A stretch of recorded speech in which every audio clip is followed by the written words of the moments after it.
Super prime time টিভি9 Bangla খবর দেখার অভ্যাস একেবারে বদলে দিয়েছে। আর পুজোর সময়ও তার অন্যথা হচ্ছে না, কারণ আপনারা ঘরে বসে এই মুহূর্তে 50,000 প্যান্ডেলের ছবি দেখতে পাচ্ছেন। শুধুমাত্র বারোয়ারি নয়, একটু আগেই আপনাদের দেখাচ্ছিলাম জেলার বনেদি বাড়ির ছবি, তার সঙ্গে বিদেশের ছবি।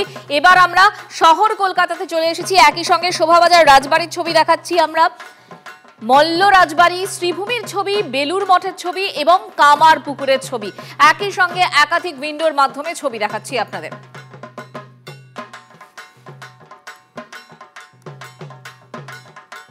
ত্রিধারা, রামমোহন সম্মিলনী, দক্ষিণদারি ইউথ, বেহালা ফ্রেন্ডস, বেলেঘাটা 43 পল্লী এবং বরিশা ক্লাব।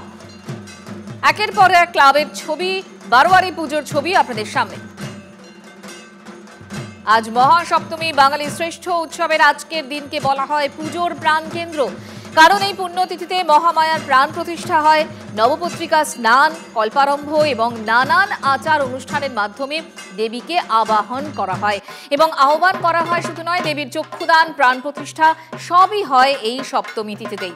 সপ্তমী পুজো শুরু হয় ভোরে কল্পারম্ভের মাধ্যমে। কল্পারম্ভ অর্থাৎ পুজোর সূচনা।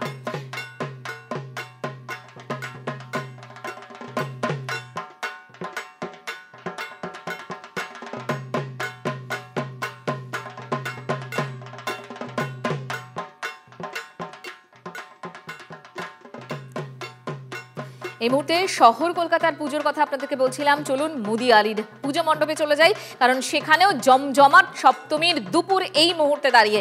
লিমা আমার সহকর্মী সেখানে পৌঁছে গিয়েছে। লিমা, শরীর সুস্থ তো? শুভ সপ্তমী, কিরকম জমে উঠলো মুদিয়ালির পুজো মণ্ডপ? তোমাকে এবং তোমার মাধ্যমে টিভি9 বাংলার সকল দর্শককে মঞ্জিরার আজ সপ্তমীর শুভেচ্ছা জানাই। দেখো, দুর্গাপুজোর সময় শরীর খারাপ যতই হোক ওষুধ খেয়েও বেরোতে হবে, কারণ বছরেই একটা সময় যে যখন মানুষ মন ভরে আনন্দ করে। আর এখন যে ছবিটা দেখাবো, আনন্দের যে কোনো সীমা নেই সেটা দেখলে বুঝে যাবে। আমি মুদিয়ালিতে রয়েছি, তুমি বললে যেমন দর্শকদেরকে, মুদিয়ালিতে এবছরের থিম হচ্ছে আত্মতুষ্টি। মানে আমরা নিজের মনকে কতটা ভালো রাখতে পারি, নিজের আত্মাকে ভালো রাখার চেষ্টা কতটা করতে পারি, এই ভাবনা চিন্তা নিয়ে মণ্ডপ সেজে উঠেছে। আর সত্যি কথা বলতে মুদিয়ালিতে প্রতি বছরের মানুষের ভিড়টা বোধ হয় থিমের থেকেও বেশি হয় মায়ের এই রূপটা দেখার জন্য, মায়ের এই সাবেক সাজটা দেখার জন্য। একেবারে ডাকের সাজে সুন্দরভাবে মা সেজে উঠেছেন। আর মাকে দেখতে তার সঙ্গে থিমের চমক তো রয়েছে, দেখতে প্রচুর মানুষ। কে বলবে এখন সপ্তমীর দুপুরবেলা মঞ্জিরা দুপুর 2:30 বাজে, দেখে মনে হচ্ছে যেন মানে অষ্টমীর রাত 8টা-9টা, যে সময়টা আমরা খুব একটা বেশি ভিড় দেখে অভ্যস্ত।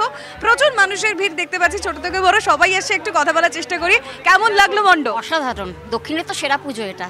আর কোথায় কোথায় এখন অব্দি মানে ঘোরা হলো? মোটামুটি নর্থ কভার করে ফেলেছি, সাউথে জাস্ট ঢুকেছি। বেশ, সবাই একজন একজন করে আসছেন, প্রচুর মানুষের ভিড়। নর্থ সাউথ আলাদা আলাদা প্ল্যানিং চলছে, কিন্তু দক্ষিণে মানে সাউথে প্ল্যান থাকলে মুদিয়ালি কিন্তু লিস্টে মাস্ট, কারণ যেমন থিমের চমক তার সঙ্গে রয়েছে সাবেকিয়ানা। দেখো, ছোট থেকে বড় সবাই বেরিয়ে পড়েছেন এবং সবার হাতে মুঠো ফোন এই মুহূর্তগুলোকে বন্দি করার জন্য। এই মণ্ডপ খুব সুন্দর হয়েছে, তুমি যদি একটু মণ্ডপের ছবিটাও দেখাও। একেবারে আমি বলবো কুণালকে যে একটু মণ্ডপের ছবিটা বিশেষ করে তুমি যদি একটু ওপর দিকটায় দেখো মঞ্জুর, এবং আমাদের দর্শকরা দেখতে পাবেন। দেখো কি সুন্দরভাবে একটা মানে আলো ঝাড়বাতি তৈরি করা হয়েছে। দেখো, এখানে কিন্তু আলোর ঠিক নয়, পুরো যে ঝাড়বাতিটা আমরা ওপর দিকে তাকালে দেখতে পাবো ঘুরছে। আমাদের জীবন যেমন গতিময়, সেই গতির সঙ্গে সঙ্গে কিন্তু এই মণ্ডপের চারিদিকটা দেখতে পাবো আমরা যে ভীষণ সুন্দরভাবে আমাদের জীবনটা একেবারে গতির সঙ্গে তাল মিলিয়ে আমাদের এগিয়ে যেতে হবে। 2500 বছরের আর্য অনার্য সংঘাতের প্রতীক এখনো বহমান বাঁকুড়ায়। আজও দুর্গাপুজোর সময় মহিলাদের পোশাকে আদিবাসী পুরুষ যোদ্ধারা খুঁজতে বেরোয় অনার্য রাজা হুদুরকে। সেই ইতিহাসের ছবি তুলে ধরবেন টিভি9 বাংলার প্রতিনিধি হীরক মুখোপাধ্যায়। দেখুন, হীরক আমাদের সঙ্গে রয়েছে। হীরক, এই মুহূর্তে তুমি যদি ইতিহাস সম্পর্কে একটু দু এক কথা বলো এবং ছবি তুলে ধরো। অবশ্যই আমি ছবি তুলে ধরছি, আমার পিছনেই কিন্তু দেখতে পাচ্ছ যে আদিবাসী যারা পুরুষ তারা মহিলার পোশাক পরে এই মুহূর্তে দাসাই নাচ করছেন। এবং এই দাসাই নাচের ইতিহাস যদি দেখা যায় তাহলে দেখা যাবে যে আজ থেকে ঠিক 2500 বছর আগে যখন এশিয়া মাইনর থেকে আর্যরা পঞ্চনদীর দেশ অর্থাৎ সিন্ধু নদের তীরে এসে উপস্থিত হয়, সেই সময় সিন্ধু নদের তীরে সেখানে কিন্তু অনার্যদের এক উন্নত সভ্যতা ছিল। সেই অনার্যদের সঙ্গে আর্যদের সংঘাত বাধে কে জায়গার দখল নেবে তা নিয়ে, এবং সেই সংঘাতের সময় অনার্য রাজা হুদুর, যিনি মহাপরাক্রমশালী ছিলেন এবং অত্যন্ত জনপ্রিয় ছিলেন বলে শোনা যায়, সেই হুদুর রাজাকে এক ছলনাময়ী নারী ছলনা করে তাকে হত্যা করে, অন্তত তেমনটাই জানা যায়।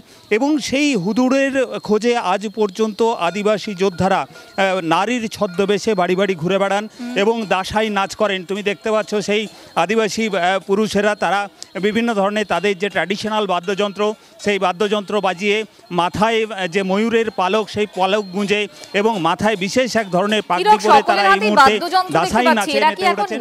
জায়গায় বাড়িতে বাড়িতে একেবারেই তারা নাচ গান করছিলেন এতক্ষণে। এই মুহূর্তেও তারা বাড়ি বাড়ি ঘুরছেন এবং বাড়ি বাড়ি ঘুরে তারা বিভিন্ন সময় তারা নাচ করছেন। এবং এই নাচের মূল উদ্দেশ্য কিন্তু তোমাকে যেটা বলছিলাম যে 2500 বছর আগে যে হুদুর নিখোঁজ হয়ে গিয়েছিল, সেই হুদুরের খোঁজেই তারা কিন্তু বাড়ি বাড়ি ঘুরে বেড়াচ্ছেন এবং এই মহিলার ছদ্মবেশে তারা বাড়ি বাড়ি ঘুরে হুদুরের খোঁজ করছেন। এবং 2500 বছর ধরে তাদের এই ট্র্যাডিশন চলে আসছে। যখনই পুজো আসে সেই পুজোর সময় তারা এভাবেই বাড়িতে বাড়িতে ঘুরে বেড়ান এবং মহিলার পোশাক পরে বিভিন্ন বাদ্যযন্ত্র, ট্র্যাডিশনাল বাদ্যযন্ত্র নিয়ে তাদের বিশেষ আমি একটু অ্যাম্বিয়েন্সটা শোনানোর চেষ্টা করব। দেখতে পাচ্ছ তুমি এখানে বাঁশি বাজছে এবং অন্যান্য যে সমস্ত তাদের ট্র্যাডিশনাল বাদ্যযন্ত্র রয়েছে সেগুলো শোনানোর চেষ্টা করব। একটুখানি বুমটা যদি ওদের কাছে ধরো।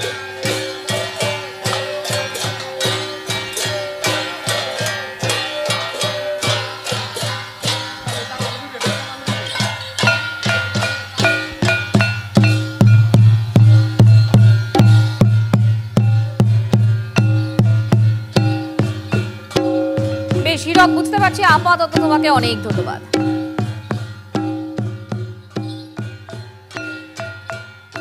আর এবার কৃষ্ণনগর রাজবাড়ির পুজো। দেবী এখানে রাজরাজেশ্বরী রূপে পূজিতা হন। সিংহ নয়, দেবীর বাহন এখানে ঘোড়া।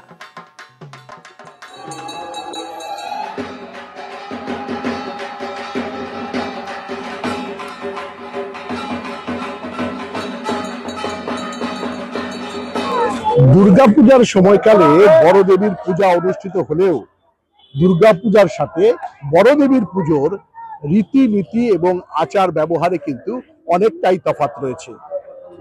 দুর্গার সাথে যেমন আসে লক্ষ্মী, সরস্বতী, কার্তিক, গণেশ, বড় দেবীর সঙ্গে দেখা যায় জয়া বিজয়াকে। ফলে 500 বছর ধরে যে পূজা অনুষ্ঠিত হয়ে আসছে কোচ রাজবংশের, সেই বড় দেবীর পুজোকে ঘিরে উন্মাদনা কিন্তু যথেষ্টই এই কোচবিহারে। কোচবিহার থেকে ক্যামেরায় প্রসেনজিৎ দাসের সাথে সুমন কল্যাণ ভদ্রের রিপোর্ট, TV9 বাংলা। সুমন কল্যাণ ভদ্র আমাদের সহকর্মী কোচবিহারের ছবি দেখাচ্ছিলেন আপনাদের। বড় দেবীর পুজো দেখতে কোচবিহার দেবী বাড়িতে ভিড়। কোচ রাজাদের আরাধ্য দেবী বড় দেবী 500 বছরের বেশি সময় ধরে আজও একই পরম্পরা এবং রাজ ঐতিহ্য মেনেই পূজিত হয়ে আসছেন এখানে বড় দেবী। কথিত আছে কোচ রাজবংশের মহারাজা বিশ্বসিংহ এই পুজো শুরু করেন। তবে মহারাজা বিশ্বসিংহের পুত্র নরনারায়ণ তার স্বপ্নাদেশে রক্তবর্ণা বড় দেবীকে দেখতে পান, আর সেই স্বপ্নে পাওয়া দেবী আজকের বড় দেবী। আজ রাজা নেই, তবে বড় দেবীর পুজোয় সেই একই রীতি ও পরম্পরা মেনেই চলে আসছে কোচবিহার এবং আশেপাশের মানুষ। বড় দেবীকে পুজো নিয়েই দুর্গাপুজোয় মেতে ওঠেন। দেবী দুর্গার সঙ্গে বড় দেবীর পুজো এবং এই রীতি রয়েছে, তবে বেশ কিছু তফাৎও আছে এখানে। এটা অনেকটাই আলাদা। পুজোটা শুরু হয় শ্রাবণের শুক্লা অষ্টমীতে যুগোচ্ছেদন দিয়ে, এবং তখন থেকে পুজো ধারাবাহিক চলছে। পরিবর্তন কিছু হয়নি, সব ওরকম সিস্টেম আর সবকিছু আছে, নিয়ম আছে, যত সব ঠিকঠাক চলছে ওরকমই আছে। লোক সংখ্যা বাড়ছে, পূজার যে ভিড় আছে ওগুলো বাড়ছে। টানই আলাদা। বড়দেবী মানে আমরা জন্মের পর থেকে শুনে আসছি বড়দেবী মায়ের, এর একটা ঐতিহ্যই আলাদা। কুচবিহারে বড়দেবীর বাড়ি হচ্ছে একটা অ্যাসেট। কুচবিহারের বড়দেবী হচ্ছে আমাদের কাছে একটা আবেগ, একটা ঐতিহ্য, একটা পরম্পরা।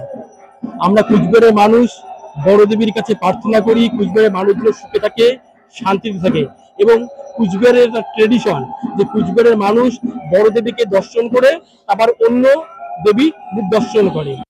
একটু আগে কৃষ্ণনগরের কথা বলছিলাম আপনাদের, চলুন এবার কৃষ্ণনগর রাজবাড়ির ছবি দেখাই আপনাদের। সেখানেও পুজো, দেবী এখানে রাজরাজেশ্বরী রূপে পূজিতা হন। সিংহ নয়, দেবীর বাহন এখানে ঘোড়া।